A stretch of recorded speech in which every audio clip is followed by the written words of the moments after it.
Extinct species సిరీస్లో భాగంగా ఈరోజు మనం క్యారోలైనా పారకీట్ గురించి తెలుసుకుందాం. ఒకప్పుడు అమెరికా అడవుల్లో చాలా అందమైన రంగురంగుల పక్షి ఎగిరేది. అదే క్యారోలైనా పారకీట్.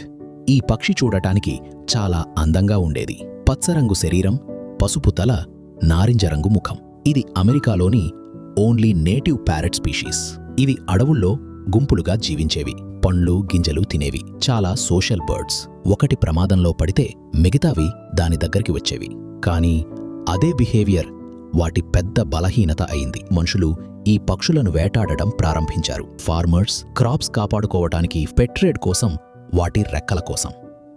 ఒక పక్షిని చంపితే మిగతా పక్షులు పారిపోవటం బదులు దాని దగ్గరికి వచ్చేవి. దీంతో ఒకేసారి చాలా పక్షులను చంపేశారు. ఇది మాత్రమే కాదు, అడవులు నాశనమయ్యాయి. హ్యాబిటాట్ తగ్గిపోయింది. కొన్ని సంవత్సరాల్లోనే క్యారోలైనా పారకీట్ సంఖ్య తీవ్రంగా తగ్గిపోయింది.